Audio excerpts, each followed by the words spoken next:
दिनांक 16 अप्रैल 2026 को भारत का रक्षा अनुसंधान और विकास संगठन एक ऐसे प्रोजेक्ट पर काम कर रहा है जो दुश्मन के होश उड़ा देगा।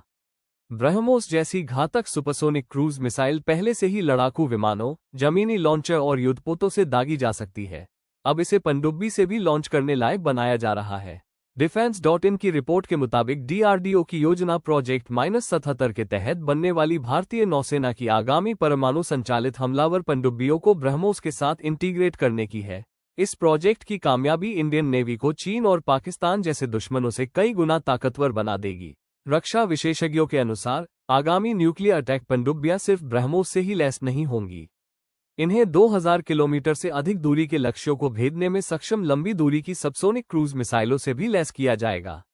ये मिसाइलें क्षमता के मामले में अमेरिकी टॉमाहॉक जैसी होंगी। इस प्रोजेक्ट के तहत बनने वाली न्यूक्लियर अटैक पनडुब्बियों पर देश में ही बनी सुपरसोनिक और सबसोनिक मिसाइलें एक साथ तैनात होंगी।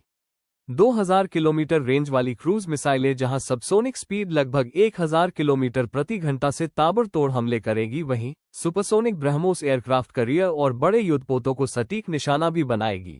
लंबी दूरी की सबसोनिक मिसाइलों से लैस भारतीय पनडुब्बियां अरब सागर के अथाह पानी में गहराई से पाकिस्तान के मेनलैंड को भी निशाना बना सकती है। अगर किसी पाकिस्तानी युद्धपोत ने भारतीय तटों की तरफ बढ़ने की कोशिश की तो ब्रह्मोस उसे एक वार में ही डुबो सकती है। भारत अपनी समुद्री रणनीति में एक बड़ा बदलाव लाने पर विचार कर रहा है। भारतीय नौसेना अब परमाणु ऊर्जा से चलने वाली अटैक सबमरीन हासिल करने की दिशा में आगे बढ़ रही है। इस कार्यक्रम के तहत 6 परमाणु शक्ति वाली हमलावर पनडुब्बियों का बेड़ा तैयार किया जाएगा। हिंद महासागर में भारतीय नौसेना का दबदबा है, लेकिन अब चीन यहां भी अपनी उपस्थिति बढ़ा रहा है। इस वजह से नौसेना को सतर्क और आक्रमण के लिए हमेशा तैयार रहने की जरूरत है।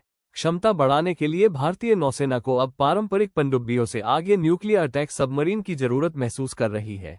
ये पनडुब्बियां महीनों तक गहरे पानी में रह सकती है, साथ ही ये पानी के अंदर से ही मिसाइलें भी दाग सकती हैं। अक्टूबर 2024 में सुरक्षा मामलों की कैबिनेट समिति ने न्यूक्लियर अटैक सबमरीन योजना को आगे बढ़ाने की मंजूरी दे दी थी।